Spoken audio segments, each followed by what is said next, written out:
బ్రేకింగ్లో చూస్తున్నాం. గ్రామ పంచాయతీ ఎన్నికలపై ఎస్ఈసీ వీడియో కాన్ఫరెన్స్ నిర్వహించింది. కలెక్టర్లు, సిపిలు, ఎస్పీలు, జిల్లా అధికారులతో ఈ కాన్ఫరెన్స్ నిర్వహించారు ఎస్ఈసీ. నామినేషన్లు, భద్రత, పోలింగ్ నిర్వహణ, ఎన్నికల కోడ్ అమలుపై చర్చించారు. పంచాయతీ ఎన్నికల్లో ఎలాంటి లోటుపాట్లు లేకుండా జాగ్రత్తగా నిర్వహించాలని దిశానిర్దేశం చేశారు. అదనపు డీజీ మహేష్ భగవత్, పంచాయతీరాజ్ కమిషనర్ దీనికి హాజరయ్యారు.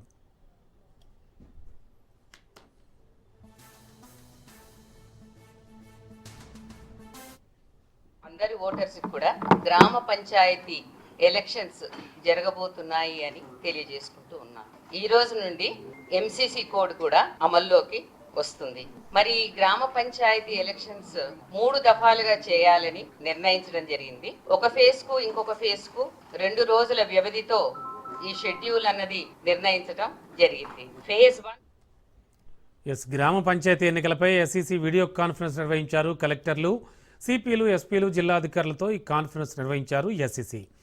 ఇక ఇదే అంశానికి సంబంధించి లేటెస్ట్ ఇన్ఫో అందించడానికి మా కరెస్పాండెంట్ సునీల్ లైవ్లో సిద్ధంగా ఉన్నారు. సునీల్, ఏం జరుగుతోంది? యాక్చువల్లీ నామినేషన్స్ కానీ, సెక్యూరిటీ పరంగా కానీ, పోలింగ్ నిర్వహణ కానీ, ఇలా చాలా కీలకమైన విషయాలకు సంబంధించి చర్చలు జరిగాయని చెప్తున్నారు. ఖచ్చితంగా తెలంగాణ రాష్ట్ర వ్యాప్తంగా ఇప్పటికే గ్రామ పంచాయతీ ఎన్నికలకు ఇప్పటికే నోటిఫికేషన్ కూడా నిన్న స్టేట్ ఎలక్షన్ కమిషన్ రాణి కౌముది మీడియా సమావేశం విడుదల చేసి ఈ యొక్క ఎలక్షన్స్ ప్రాసెస్ మొత్తం కూడా వివరించడం జరిగింది. మొత్తం 3 దశల్లో 11 నవంబర్ 11, 14, 17 3 తేదీల్లో ఎలక్షన్స్ని కండక్ట్ చేయాలని ఇప్పటికే రాష్ట్ర ఎలక్షన్ కమిషన్ నిన్న నోటిఫికేషన్ కూడా విడుదల చేయడం జరిగింది.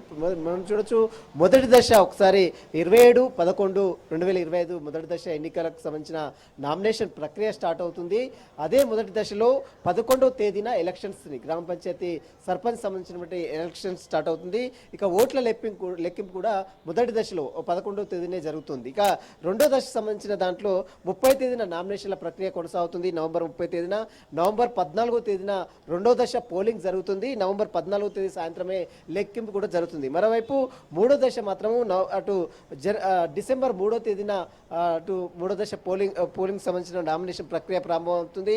17వ తేదీన డిసెంబర్ 17వ తేదీన పోలింగ్ జరుగుతుంది. 17వ తేదీ సాయంత్రమే ఎలక్షన్ సంబంధించినటువంటి లెక్కింపు కూడా జరుగుతుంది. మొత్తం 3 దశల్లో ఎలక్షన్స్ని కండక్ట్ చేస్తున్నట్టు కూడా ఇప్పటికే స్టేట్ ఎలక్షన్ కమిషనర్ రాణి కౌముది నిన్న మీడియా సమావేశంలో వెల్లడి చేసింది. నిన్న నుంచి కూడా ఎలక్షన్ కోడ్ అమల్లో ఉంటుంది. ఈ నేపథ్యంలోనే ఈరోజు అన్ని జిల్లా కలెక్టర్లతో పాటు, అన్ని జిల్లా ఎస్పీలతో పాటు, కమిషనర్లతో అటు రాణి కౌముది వీడియో కాన్ఫరెన్స్ నిర్వహించారు. ఎలక్షన్స్ సంబంధించిన నోటిఫికేషన్ ఇప్పటికే విడుదలైంది కాబట్టి, ఎలక్షన్స్ కోడ్ అమల్లో ఉంది కాబట్టి తీసుకోవాల్సినటువంటి జాగ్రత్తలు కావచ్చు, మెజర్మెంట్స్ కావచ్చు, మరోవైపు నామినేషన్ సంబంధించిన ప్రక్రియలు కావచ్చు, వీటన్నిటికి మాత్రం ఎక్కడ కూడా ఎలాంటి ఇబ్బందులు తలెత్తకుండా జిల్లా ఎస్పీలతో పాటు కలెక్టర్లు సమన్వయం చేసుకొని ముందుకెళ్లాలంటూ కూడా ఈరోజు స్టేట్ ఎలక్షన్ కమిషనర్ రాణి కౌముది మీడియా సమావేశం ఏర్పాటు చేశారు, వీడియో కాన్ఫరెన్స్ ఏర్పాటు చేశారు. ఈ వీడియో కాన్ఫరెన్స్ లో additional DG law and order గా ఉన్నటువంటి మహేష్ భగవత్ తో పాటు పంచాయతీరాజ్ కమిషనర్ గా ఉన్నటువంటి సృజన, ఇద్దరు కూడా ఈ యొక్క వీడియో కాన్ఫరెన్స్ కి హాజరు కావడం జరిగింది. మొత్తం మీద జిల్లా కలెక్టర్లతో పాటు జిల్లా ఎస్పీలు, జిల్లా సంబంధించినటువంటి అధికారులతో పాటు మరోవైపు కమిషనర్లు 3 చిన్న ఉన్నటువంటి వరంగల్ కమిషనర్ కావచ్చు, తెలంగాణ రాష్ట్ర వ్యాప్తంగా ఉన్నటువంటి ఆయా కమిషనర్లతో పాటు వీడియో కాన్ఫరెన్స్ లో అనేక కీలక అంశాలపై కూడా అటు స్టేట్ ఎలక్షన్ కమిషనర్ రాణి కౌముది ప్రస్తావించారు. తీసుకోవాల్సినటువంటి ఎలక్షన్స్ కోడ్ ఇప్పటికే అమల్లో ఉంది కాబట్టి ఎలాంటి అవాంఛనీయ సంఘటనలు జరుపుకుంటా అంటే లా అండ్ ఆర్డర్ పరంగా కావచ్చు, మరోవైపు ఎలక్షన్స్ సంబంధించినటువంటి విషయాలపై కూడా ఎలాంటి ఇబ్బందులు తలెత్తకుండా ప్రతి ఒక్కరు కూడా క్షుణ్ణంగా పరిశీలించాలి. ప్రతి ఒక్కరిని ఖచ్చితంగా రాజకీయాలకు అతీతంగా వారందరూ కూడా పనిచేయాలంటూ కూడా కలెక్టర్లకు, మరోవైపు సిపిలకు, మరోవైపు ఎస్పీలకు అటు స్టేట్ ఎలక్షన్ కమిషనర్ రాణి కౌముది దిశానిర్దేశం కూడా చేయడం జరిగింది. ఈ నెల మనం చూడొచ్చు, ఈ 11వ తేదీ నుంచి కూడా అంటే నవంబర్ 11వ తేదీ నుంచి కూడా నామినేషన్ ప్రక్రియ ప్రారంభమవుతుంది. మొదటి దశ 17వ తేదీన, 14వ తేదీన రెండో దశ, 17వ తేదీన మూడో దశ, ఈ 3 దశల్లో పోలింగ్ ఉంటుంది కాబట్టి వీటికి సంబంధించినటువంటి ఏర్పాట్లు పరిశీలించాలి. ఎప్పటికప్పుడు ప్రతిదీ కూడా తమకు సమాచారం ఇవ్వాలంటూ కూడా రాణి కౌముది ఈరోజు వీడియో కాన్ఫరెన్స్ ద్వారా అటు అధికారులకు దిశానిర్దేశం చేసినట్టు కూడా సమాచారం తెస్తుంది. ఏదేమైనప్పుడు కూడా తెలంగాణ రాష్ట్ర వ్యాప్తంగా ఇప్పటికే గ్రామీణ స్థాయిలో ఎలక్షన్ సందడి నెలకొందని చెప్పవచ్చు. ఇప్పటికే ఆయా సర్పంచ్ల అభ్యర్థులు కావచ్చు, మరోవైపు వార్డు మెంబర్లు కూడా తమ తమ ఓటర్లకు సంబంధించిన విషయాలపై కూడా పూర్తిగా ఎంక్వైరీ కొనసాగిస్తున్నారు. గ్రామాల్లో ఓటర్లను ప్రభావితం చేసేందుకు తీసుకుంటున్న కొన్ని ఏదైతే ఓటర్లను ప్రభావితం చేస్తున్నటువంటి కొన్ని అంశాలపై వాటిపై కూడా చర్యలు తీసుకోవాలంటూ కూడా ఇప్పటికే రాణి కౌముది అధికారులకు దిశానిర్దేశం చేసింది. ఈసారి ఎన్నడూ లేని విధంగా ఈసారి కొంత ఇష్యూస్ కూడా అంటే బీసీ రిజర్వేషన్ సంబంధించిన ఇష్యూస్ కొంత మీద తెర మీదకి వచ్చాయి కాబట్టి ఆ ఇష్యూస్ జరిగే అవకాశం ఉంది కాబట్టి ల్యాండ్ ఆర్డర్ పరంగా కూడా ఎలాంటి ఇబ్బందులు తలెత్తకుండా చర్యలు తీసుకోవాలంటూ కూడా రాణి కౌముది ఈరోజు అధికారులకు దిశానిర్దేశం చేయడం జరిగింది. Okay, thank you Sunil.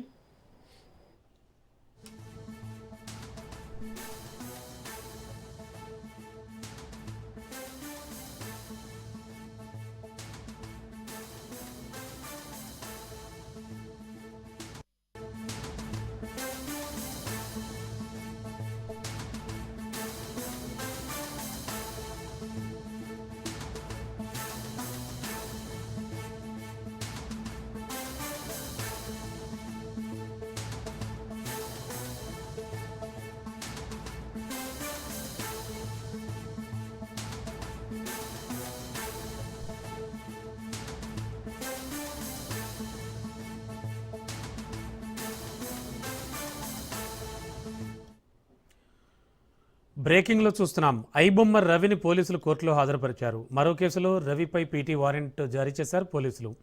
రవికి 14 రోజుల పాటు జ్యుడిషియల్ రిమాండ్ విధించింది నాంపల్లి కోర్టు. ఐబొమ్మ రవిపై 5 కేసులు నమోదు చేశారు హైదరాబాద్ సైబర్ క్రైమ్ పోలీసులు. ఇక రవికి 2 కేసుల్లో రిమాండ్ విధించింది నాంపల్లి కోర్టు. మిగిలిన 3 కేసులపై కూడా పీటీ వారెంట్ వేయనున్నారు పోలీసులు.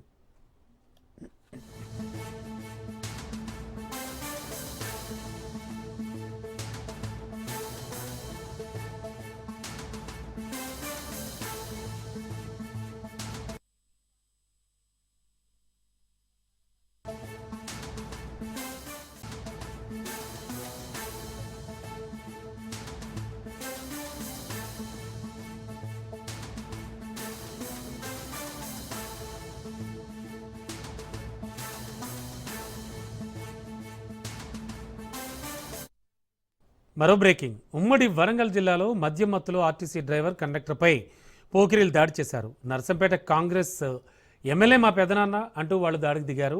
హైదరాబాద్ నుంచి మహబూబాబాద్ వెళుతున్న ఆర్టీసీ బస్సులో వరంగల్ నుంచి 2 మందుబాబులు బస్సు ఎక్కారు. నర్సంపేట వద్ద దిగాల్సి ఉండగా దిగకపోవడంతో బస్సు ఆపి మద్యం మత్తులో నిద్రిస్తున్న వారిని తట్టి లేపాడు కండక్టర్. మా పెదనాన్న ఎమ్మెల్యే మమ్మల్నే తట్టి లేపుతావు అంటూ ఆర్టీసీ సిబ్బందిపై దాడికి దిగారు.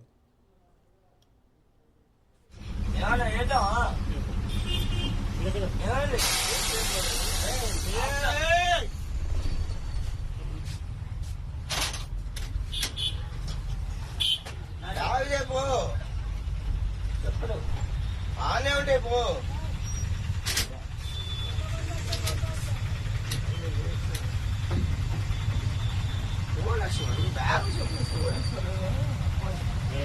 అరే నచ్చండి ఎమ్మెల్యే మా బాబాయ్ రా మరి మమ్మల్ని వీడియో తీయటం చూద్దామా చూద్దామని కొట్టమల్లా అది పట్టుకోండి అరే ఆపురా బండి ఆపురా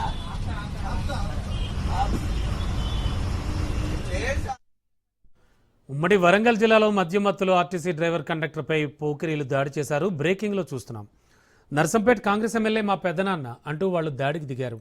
హైదరాబాద్ నుంచి మహబూబాబాద్ వెళుతున్న ఆర్టీసీ బస్సులో వరంగల్ వద్ద 2 మందుబాబులు బస్సు ఎక్కారు. నర్సంపేట వద్ద దిగాల్సి ఉండగా వాళ్ళు దిగకపోవడంతో బస్సు ఆపి మద్యం మత్తులో నిద్రిస్తున్న వాళ్లను తట్టి లేపాడు కండక్టర్. మా పెదనాన్న ఎమ్మెల్యే మమ్మల్ని తట్టి లేపుతావా అంటూ ఆర్టీసీ సిబ్బందిపై దాడికి దిగారు వాళ్ళిద్దరూ.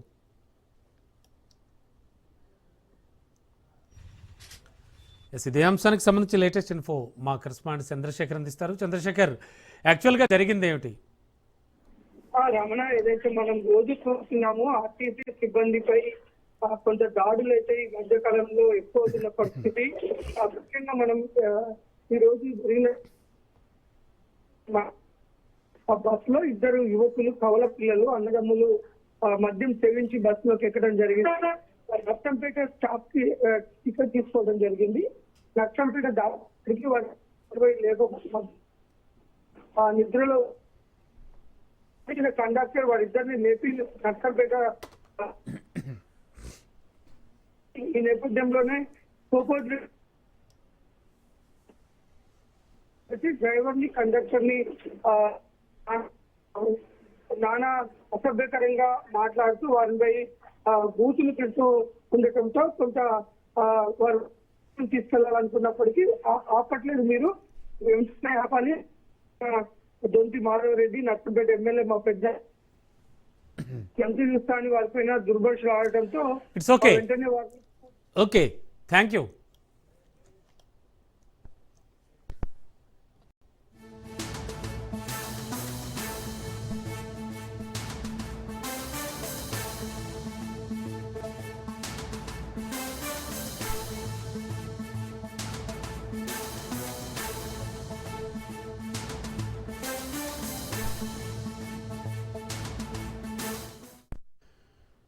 ఎస్, బిగ్ బ్రేకింగ్ చూస్తున్నాం. పాకిస్తాన్ జైల్లో ఇమ్రాన్ ఖాన్ను చంపేశారంటూ ప్రచారం అయితే జరుగుతోంది. ఇమ్రాన్ హత్య చేశారు అంటోంది ఆఫ్ఘనిస్తాన్ రక్షణ శాఖ. దీంతో పాకిస్తాన్లో పీటీఐ నేతలు ఆందోళనలు చేయడంతో పోలీసులు లాఠీచార్జ్ చేశారు. పాక్ పరిణామాలపై ఆర్మీ చీఫ్ అత్యవసరంగా భేటీ కూడా అయ్యారు.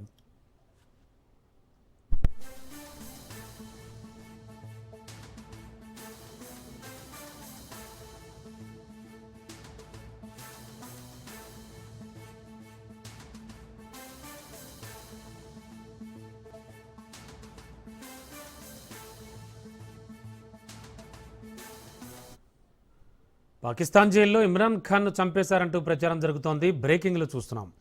ఇమ్రాన్ను హత్య చేశారంటోంది ఆఫ్ఘనిస్తాన్ రక్షణ శాఖ. దీంతో పాకిస్తాన్లో పీటీఐ నేతలు ఆందోళన చేయడంతో పోలీసులు లాఠీచార్జ్ చేశారు. పాక్ పరిణామాలపై ఆర్మీ చీఫ్ అత్యవసరంగా భేటీ అయ్యారు కూడా.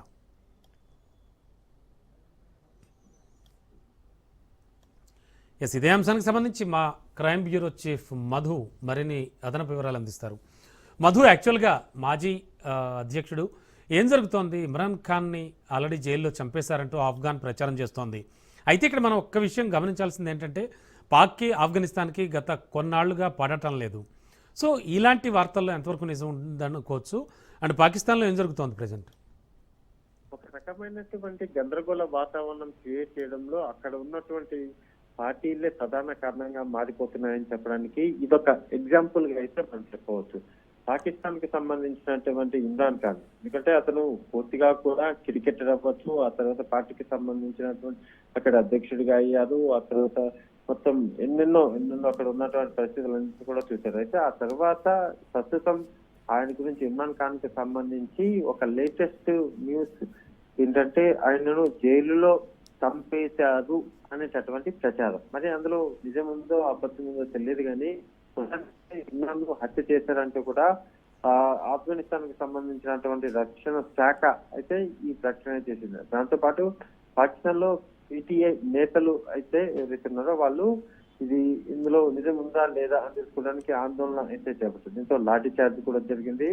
పాక్ పరిణామాలపై ఇప్పటికే ఆర్మీ చీఫ్ అయితే ఒక కీలకమైనటువంటి భేటీ ఏర్పాటు చేసినప్పటికీ కానీ ఇమ్రాన్ ఖాన్ పనిచేసి ఇమ్రాన్ ఖాన్ నిజంగానే హత్య చేయబడ్డాడా అనేది కూడా తెలియదు. ఇక్కడ చేసింది ఎవరు?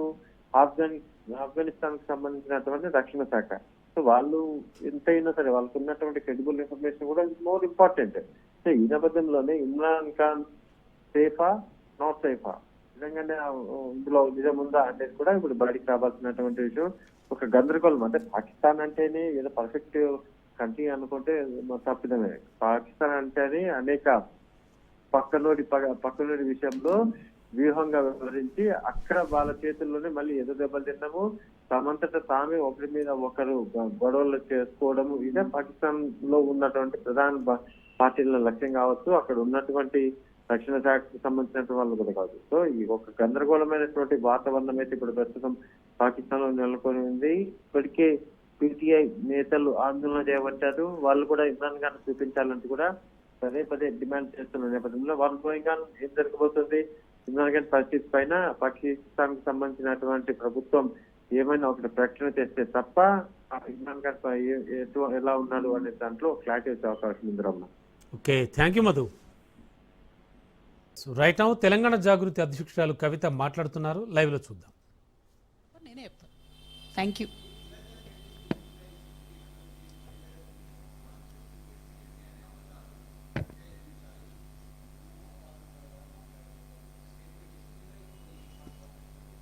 ఇప్పుడు నేనేమంటున్నా, నిరంజన్ రెడ్డి గారు ఒక మంచి ఒరవడికి శ్రీకారం చుట్టారు. వారి మీద నేను ఒక అభియోగం చేసినా వారు బయటకు వచ్చి రిప్లై ఇచ్చారు. వారిలాగానే మిగతా పెద్దలు కూడా బయటకు వచ్చి రిప్లై ఇస్తే బాగుంటుంది. ఈ రాష్ట్రంలో ఒక మంచి ట్రెండ్ స్టార్ట్ అవుతుంది. First thing. Second thing, Niranjan Reddy uncle మీద నేను చెప్పిన వాటిలో నాకంటే ఎక్కువ మీ మీడియా మిత్రులు వేసినాయే వందలాది ప్రూఫ్స్ ఉన్నాయి. ఒకటి. రెండు, నేను మళ్ళీ మాట్లాడేటటువంటి సందర్భంలో వారు నేను ఎక్కడ తప్పు చేసినా ఏది తప్పు అన్నది చెప్పలేదు. చెప్పేదానికి ఎప్పటికప్పుడు జవాబు చెప్తూనే ఉంటా. ఇప్పుడు నేను దాని మీద మాట్లాడట్లే బ్రదర్. బట్ రేపు ఎల్లుండి ఎప్పుడు సందర్భం వస్తే అప్పుడు నేను ఎక్కడైనా తప్పు అలిగేషన్ చేసినా అనుకుంటే డెఫినెట్గా దాన్ని నేను జవాబిస్తాను.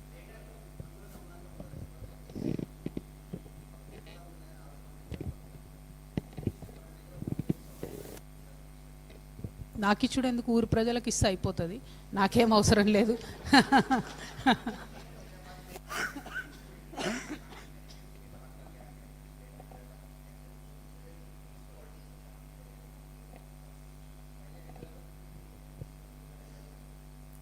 देखिए साहब, अब रेवंत रेड्डी साहब का जहाँ तक मुझे लग रहा है कोशिश ये है कि ज़्यादा से ज़्यादा अर्बन एरिया दिखाना है, उसके थ्रू कुछ डेवलपमेंट होता बोल के उन्हें कोशिश कर रहे हैं. नहीं साहब, वो सुनिए मैं क्या बोल रही हूँ. वो सेंट्रल गवर्नमेंट से कुछ फंड आता बोल के वो फंड को हड़पने के कोशिश में सारे जो सराउंडिंग म्यूनसिपालिटी से GHMC में मिलाने का कोशिश कर रहे हैं. लेकिन पहली बात यह है कि सेंट्रल गवर्नमेंट उतना फंड नहीं देता कभी भी. अब उन्होंने आगे जाके धोखा खाएंगे, वो अलग बात है. दूसरी बात यह है, जो भी फंड सेंट्रल गवर्नमेंट से आ रहा, चाहे वो SCs के लिए आ रहा, STs के लिए आ रहा, there is heavy corruption in Revanth Reddy's government.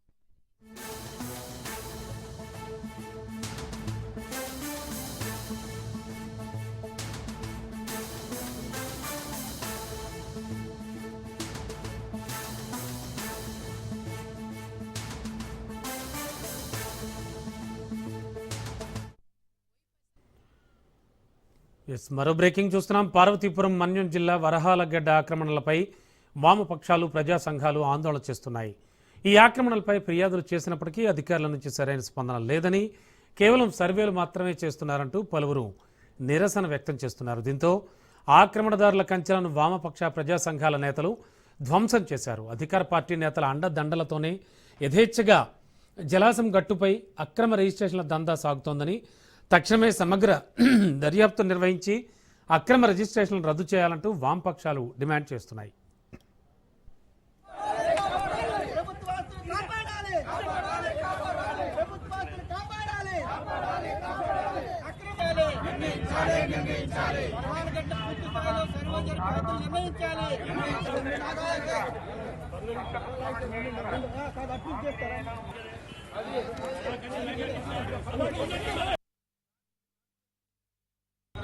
ఈ స్థలం వరహాలగడ్డకు సంబంధించిన స్థలం.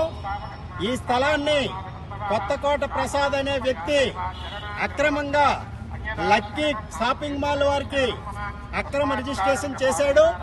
ఈ రిజిస్ట్రేషన్ కి రిజిస్టర్ అధికారులు, రెవెన్యూ అధికారులు, మున్సిపల్ అధికారులు వీళ్ళంతా కూడా సహకరించారు. కాబట్టి వెంటనే కొత్తకోట ప్రసాద్, ఆయన సహకరించిన రిజిస్టర్ అధికారులు కానీ, రెవెన్యూ అధికారులు కానీ, మున్సిపల్ అధికారులు కానీ వీళ్ళందరిపై క్రిమినల్ చర్యలు తీసుకోవాలని చెప్పి వామపక్ష ప్రజా సంఘాల తరపున ఈరోజు మేము డిమాండ్ చేస్తున్నాం. అలాగే ఈ స్థలానికి సంబంధించి ఈరోజు ప్రజా సంఘాలు గత నెల రోజులు, ఎప్పుడైతే ప్రజలు చాలా బలంగా ఉంటారో నాయకులకు భయం వేస్తుంది. You have to become an vote bank. చూడండి, గత ప్రభుత్వం మళ్ళీ ఏం మాట్లాడుతున్నారు, మేము భవిష్యత్తులో ఇవి చేస్తాం ఉన్నారు. మీకు 5 సంవత్సరాల సమయం ఇస్తేనే మీరు ఏం చేయలేకపోయి రాష్ట్రాన్ని ఇంత అస్తవ్యస్తంగా చేశారు. ఇంకొకసారి మీరు వస్తే ఏం జరుగుద్ది? అదే వద్దని చెప్పి మనం ప్రజలు పక్కన పెట్టారు. ఈ రోజుకి వాళ్ళు తీరుతేనే మార్చుకోవట్లేదు. చాలా తక్కువ సార్లు గత ప్రభుత్వం గురించి మాట్లాడతారు. వాళ్ళు ఈ రోజుకి వాళ్ళ బూతులు మారట్లేదు, వాళ్ళ బుద్ధులు మారట్లేదు. నేను ఇంకా మీరు సామాజిక మాధ్యమాల్లో తిడుతానే ఉన్నారు. మళ్ళీ ఇంకొకసారి హెచ్చరిస్తున్నారు. పిఠాపురంలో ఒకసారి చెప్పాను మీకు, మళ్ళీ మీరు కూర్చొని పాత పద్ధతిలో గనుక మళ్ళీ నాయకులు మళ్ళీ మీరు పిచ్చి ప్రలాపనలు చేస్తే పర్యావసానాలు చాలా తీవ్రంగా ఉంటాయి. గుర్తుపెట్టుకోండి. మిమ్మల్ని మీరు కానీ మీ నాయకులు కానీ మీరు ఒక క్రమబద్ధంగా ఒక పద్ధతిలో మమ్మల్ని విమర్శిస్తే తప్పులను మేము సరిదిద్దుకుంటాం. ఎస్, రైట్ నౌ బీజేపీ నేత ఏలేటి మహేశ్వర్ రెడ్డి మాట్లాడుతున్నారు. లైవ్ లో చూద్దాం. సొమ్ము ఎవరి జేబులకు పోతున్నాయి, మిగిలిన సొమ్ము ఎవరి పాలవుతున్నాయి, తెలంగాణ ఆస్తులు ఎవరి జేబులకు పోతున్నాయో దీనికి సమాధానం ముఖ్యమంత్రి రేవంత్ రెడ్డి గారు చెప్పాలని చెప్పేసి మేము డిమాండ్ చేస్తా ఉన్నాం. లక్షల కోట్ల రూపాయలు, 6,30,000 కోట్ల రూపాయల విలువైనటువంటి ఆస్తిని కేవలం 5,000 రూపాయలకు దారాదత్తం చేసి ఈ రాష్ట్ర ఖజానాకు, ఈ రాష్ట్రాన్ని దోపిడీ చేయడానికి మీరు ఈరోజు మరి తెర లేపినంటే ఈ రాష్ట్ర భావి తరాలకు చెందాల్సినటువంటి ఆస్తి, భావి తరాలకు చెందాల్సినటువంటి ఆస్తిని ఈ రకంగా కొల్లగొట్టడానికి ముఖ్యమంత్రి రేవంత్ రెడ్డి ఒక పథకం ప్రకారం ఒక రియల్టర్ గా, ముఖ్యమంత్రిగా కాకుండా ఒక రియల్టర్ గా ఆలోచన చేసి మరి ఈ రకంగా దోపిడీ చేస్తున్నమాట వాస్తవం కాదా? దీనికి ముఖ్యమంత్రి రేవంత్ రెడ్డి సమాధానం చెప్పాలని భారతీయ జనతా పార్టీ కోరుతా ఉన్నది. అంతేకాదు దీని మీద ఉన్నటువంటి అనేకమైనటువంటి అనుమానాలు, అధ్యయనాలు, ఎంత విలువ నిర్ధారణకు కమిటీలు వేసిండ్రా, అంతేకాదు పర్యావరణ మరి మదింపులను బహిర్గతం చేయాలా, దీని మీద జరిగినటువంటి కమిటీస్, ఎన్విరాన్మెంటల్ కమిటీ ఇచ్చినటువంటి రిపోర్టు, సబ్ కమిటీ ఎప్పుడు అపాయింట్ అయింది, సబ్ కమిటీ ఏ రకంగా రిపోర్ట్ ఇచ్చింది, ఆ రిపోర్టు, అంతేకాకుండా మరి విలువను కేవలం ఎస్ఆర్ఓ రేటుకి 30% ఎందుకు అలిడేషన్ చేయాల్సినటువంటి అవసరం వచ్చిందో ఇవన్నీ కూడా సమాధానం చెప్పి పబ్లిక్ డొమైన్లో పెట్టాలని మేము డిమాండ్ చేస్తా ఉన్నాం. ఒకవేళ ప్రభుత్వం ఈ హిల్ట్ విధానాన్ని, ఈ స్కీమ్ని విత్హోల్డ్ చేయకుంటే, జీవోను విత్డ్రా చేయకుంటే ఎట్టి పరిస్థితుల్లో భారతీయ జనతా పార్టీ ఊరుకున్న సమస్య లేదు. దీని మీద తప్పకుండా ప్రజా ఉద్యమాన్ని మేము తెరలేపుతాం, ప్రజల్లోకి వెళ్తాం, దీని మీద ఖచ్చితమైన ఉద్యమం చేస్తామని చెప్పి కూడా తెలియజేస్తా ఉన్నాను. మిత్రులారా, అనేకమైనటువంటి అంశాలు ఈరోజు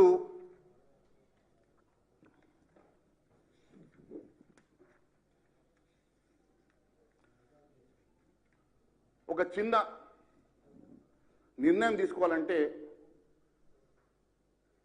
అనేకమైనటువంటి అధ్యయనాలు, లోతైనటువంటి ఆలోచన చేసేటువంటి ప్రభుత్వం ఈరోజు లక్షల కోట్ల విలువ చేసేటువంటి ఆస్తుల్ని ఇంత గోప్యంగా, ఎక్కడ చర్చ లేకుండా, అసెంబ్లీలో ప్రవేశపెట్టకుండా, డిస్కషన్కి స్కోప్ ఇవ్వకుండా ఈరోజు రాత్రికి రాత్రి